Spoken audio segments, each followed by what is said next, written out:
Welcome to 7.5 radical equations. We're going to be solving a radical equation by raising each side to the nth power.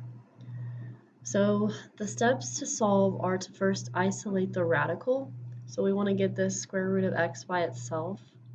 So I'm going to add 8 to both sides of my equation. Now these 8's will cancel. The only thing left is the square root of x, and over here 0 plus 8 is 8. So now to undo my square root, I'm going to square this side. If I square this side, I have to square my other side. Remember, the square and the square root cancel. I'm just left with x.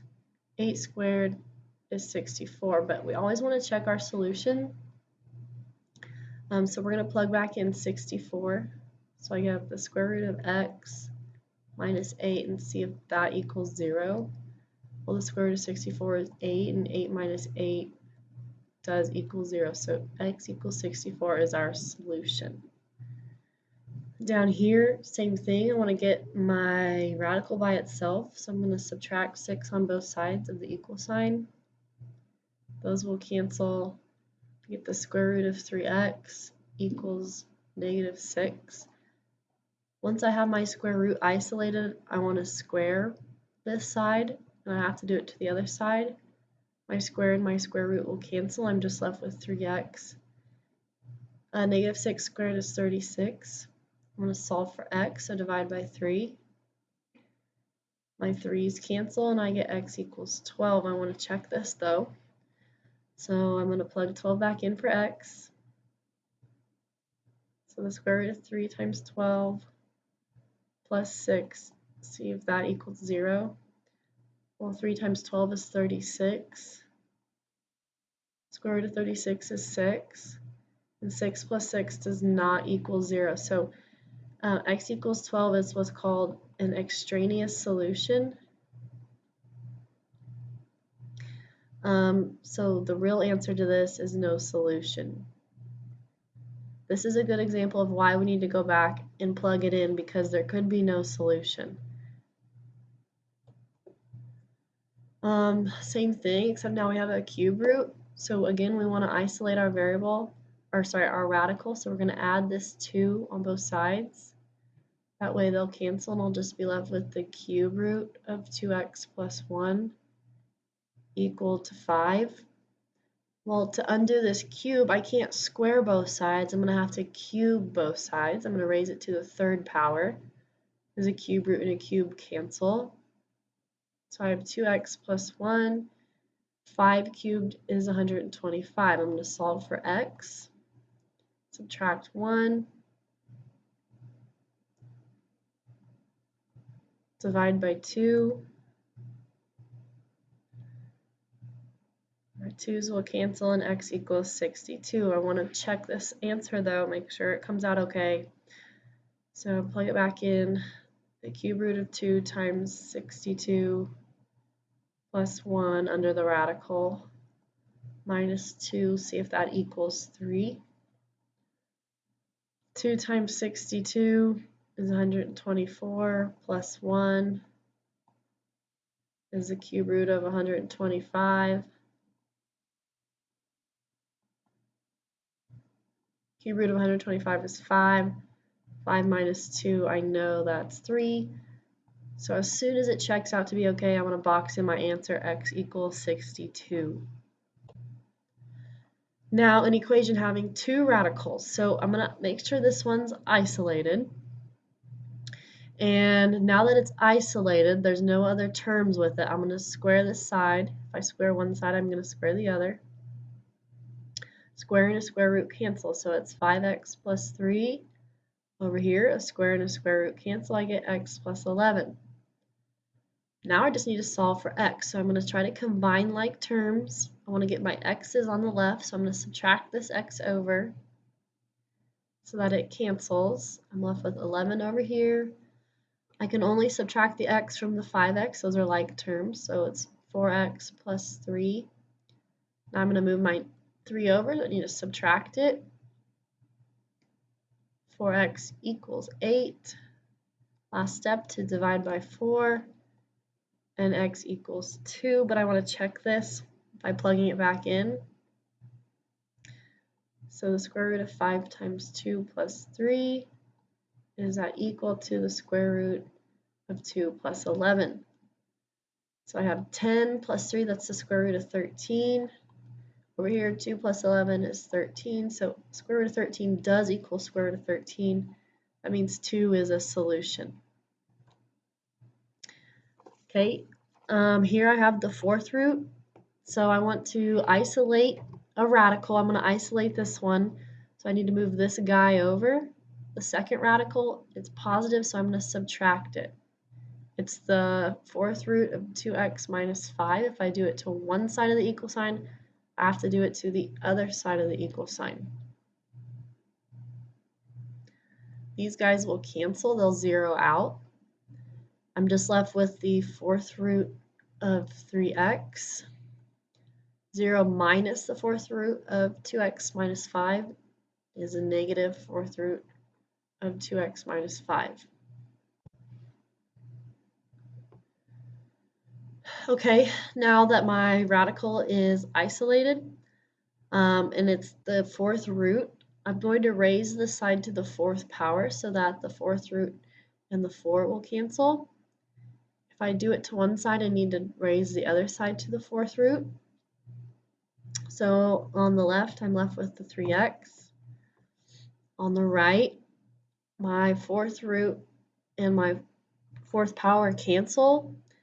If it's a negative raised to the fourth power, that's like a negative times a negative times a negative times a negative. So these two would make it positive times a negative times a negative. Positive times a negative is a negative. Then you have this times another negative. So my overall answer is going to be positive. I'm just showing you over here why your answer right here is going to be positive 2x minus 5 and not negative. Because this negative changes positive when you take it times itself 4 times.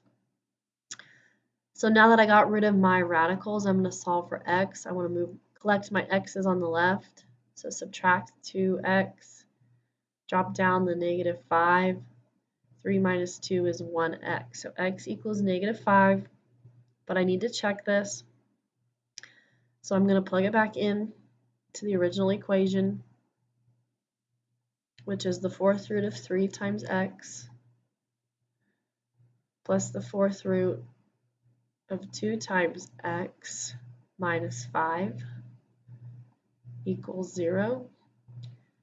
So 3 times negative 5 is negative 15.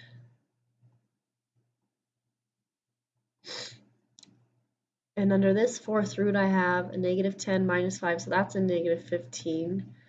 But folks, I can't really, there's no sense in going further because I can't take the fourth root of a negative number.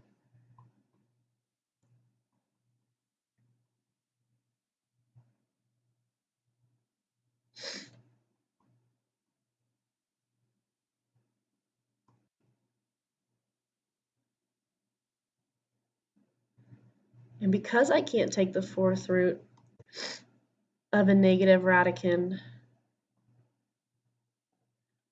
this has no solution. Because this negative 5, when I plug it back in, it doesn't make sense. There is no fourth root of a negative 15 to solve for.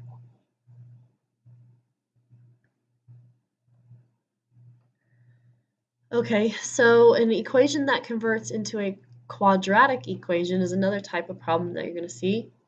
We solve it just like normal. We're going to isolate the radical, so get the square root by itself by subtracting 2.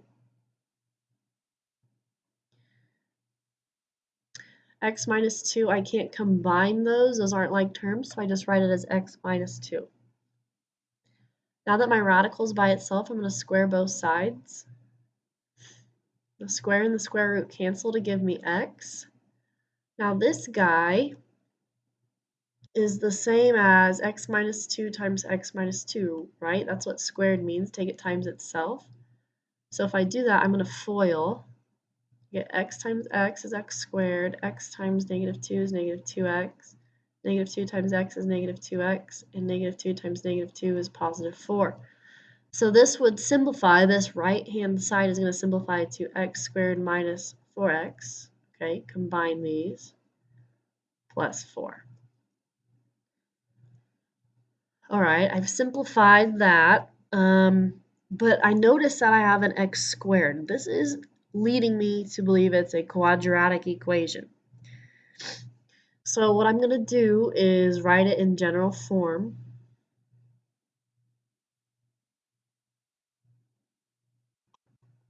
Oops. And eventually hope to factor this. So I'm going to subtract x on both sides. Remember, general form is 0 equals and then descending order of our power. So x minus x means there's nothing left over here, so there's a 0. I'm going to subtract this x from its like term. So x squared stays the same and 4 stays the same. But negative 4 minus 1 is negative 5x's. Now that it's in general form, I want to look to factor this. Okay, so I'm trying to find two numbers that multiply to 4 and add up to negative 5. Those will go in the back half of my parentheses. In the front half goes x and x. Well, I know that 4 times 1 would give me 4. And I need a negative 5, so if I make both of these negative, it's still going to multiply to positive 4. Negative times a negative means it's a positive. And if I add negative 4 with negative 1, it will give me a negative 5. So now that I factor, remember the zero product property means that these two things are being multiplied together and it equals 0. So that means either x minus 4 equals 0, or it means x minus 1 equals 0. So if I solved both of these equations, I'd get x equals 4, and I'd get x equals 1. Now I have to check both of them. So let's start with the 4. I plug in 4 for x, both places, correct? Square root of 4 is 2, so 2 plus 2 equals 4. That one checks out good. So I'm boxing that one. Let's check x equals 1, so I plug in 1 for x in both places. Square root of 1 is 1. Well, then I end up with 3 equals 1, which doesn't make sense, so this is not a solution. I only have one solution, and it is 4. Let's try another one of those. I want to make sure that my radical is isolated, and it is. It's all by itself on that side of the equal sign. So now I'm ready to get rid of the square root by squaring both sides. And I'd be left with 3x plus 7 over here. And remember, when I'm squaring this, it's like x plus 3 times x plus 3. So if you FOIL it, you'd get x squared plus 3x plus 3x and plus 9. Simplify the 3x's, and you get x squared plus 6x plus 9.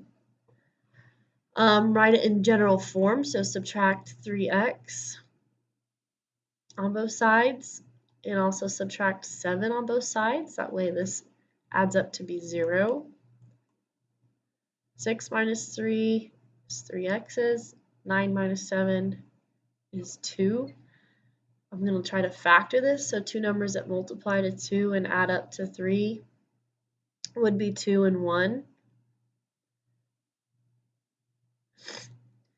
So either x plus 2 equals 0 or x plus 1 equals 0, and I need to solve both equations. X equals negative 2 is one answer I get, and x equals negative 1 is another answer I get. But I need to check these solutions, so let's start with negative 2.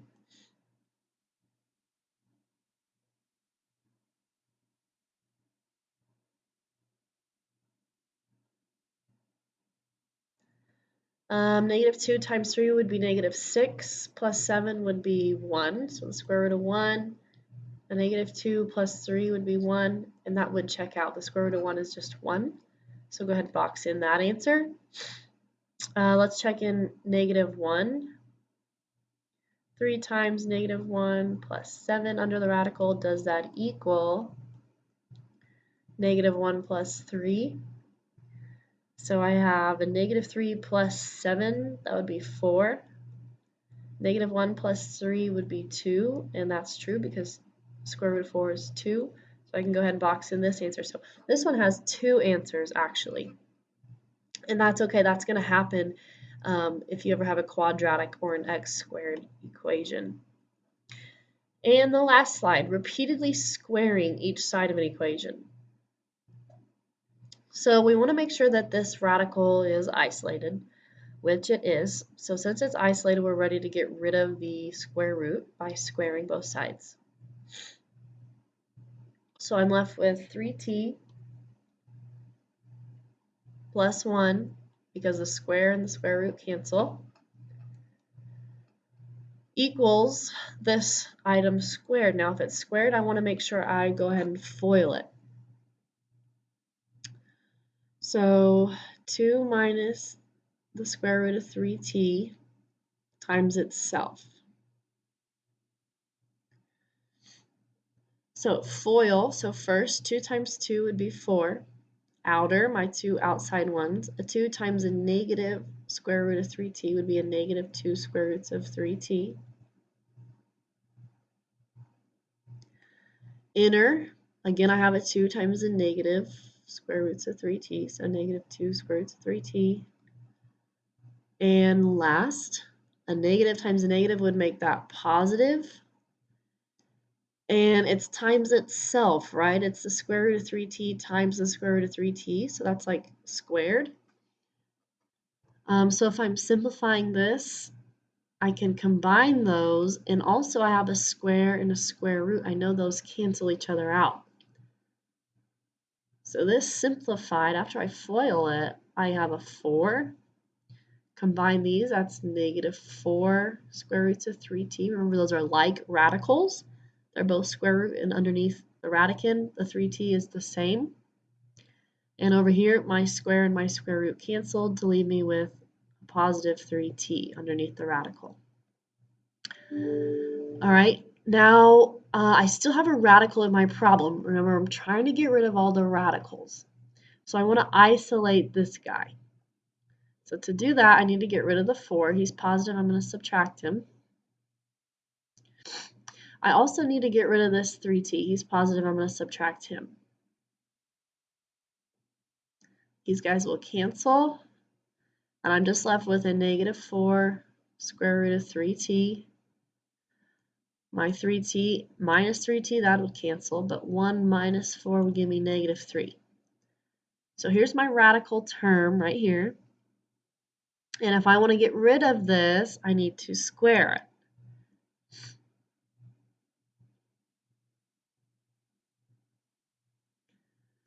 So negative 3 squared would give me 9. If I'm squaring this, remember it's like I'm squaring the negative 4, so that'd give me 16. And I'm also squaring the radical, so a square root and a square cancel, and that'd leave me with a 3t. Remember, these are being multiplied. This negative 4 is attached to the radical by multiplication. That's why I'm putting 3t in parentheses to show multiplication here. So my negative 4 squared was 16, and the square of the square root of 3t is just 3t. Okay, so I'm going to multiply the numbers here. 16 times 3 is 48. T, divide by 48. 9 divided by 48 simplifies to 3/16 equal to t. And then I'd go back and check that solution. 3 times t, which is 3/16, plus 1 under the radical. Does that equal 2 minus the square root of 3 times t, so 3/16. 3 times 3/16, plus 1, if you type that in your calculator and convert it into a fraction, it's 25 over 16. Over here, if you type 3 times 3/16 into your calculator and convert it to a fraction, it's 9 over 16. And it's still under the radical, so if it's under the radical, I'm going to square root the numerator and the denominator. So I'd get 5 over 4. And over here, I square root the 9 and the 16, so 3 over 4. This simplifies to 1.25. 2 minus 3/4 would simplify to 1.25, so it does check out that 3/16 is your solution to this problem. Please ask if you had any questions.